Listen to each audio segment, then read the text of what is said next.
Hi friends, আসসালামু আলাইকুম। আপনারা সব কেমন আছেন? দেখুন, নতুন একটা ভিডিও নিয়ে এসেছি। বেগুনগুলোকে এরকম 4 ভাগে কেটে নিয়েছি, নিয়ে ধুয়ে এরকম ভাবে তাওয়ালে মুছিয়ে নেব শুকনো শুকনো করে।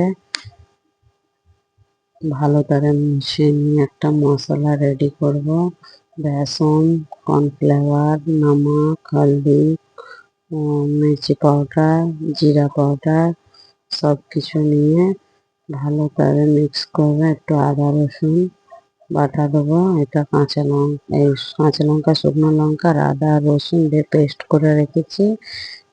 1 চামচ দিলাম, আর একটু 2 টেবিল স্পুন তেল দেব। মশলাটাকে ভালো করে মিক্স করে নেব। 2 চামচের মতো তেল দেওয়া হবে, দিয়ে ভালো করে মিক্স করে নিয়ে বেগুনের ভিতরে ভালো করে পুরগুলোকে ভালো করে ভিতরে মাখিয়ে দেবে। এরকম করে আমি কীরকম প্রসেসারে করছি ওরকম করে ভালো করে ভিতরে মশলাগুলোকে পুড়ে দিতে হবে। সেম প্রসেসরে যতগুলো বেগুন আছে সব ভেজে নেব। এরকম ভাবে ফ্রাই করলে খুব সুন্দর খেতে লাগে। আপনারা একবার ট্রাই করে দেখো, ভালো লাগবে।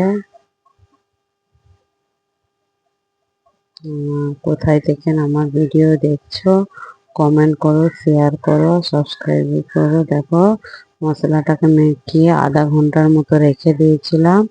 এখন ফ্রাই করে নেব। তেল পরিমাণ মতো দেবো। তোমরা যদি পুরো তেল ছাঁকতে চাও ছাঁকার মতো দেবে, আমি অল্প করেই দিয়েছি। দিয়ে এরকম ভাবে সব সাজিয়ে দিয়ে ওলট পালট করে ভেজে নেব। ওলট পালট করে মিডিয়াম টু আঁচে ভালো করে ঢাকা দিয়ে দিয়ে ভেজে নেব। চলো দেখাচ্ছি কিরকম হয়েছে। এরকম ভাবে মচমচে করে ভেজে নেব। ভাজা হয়ে গেছে, স্কিপ করে দিয়েছি।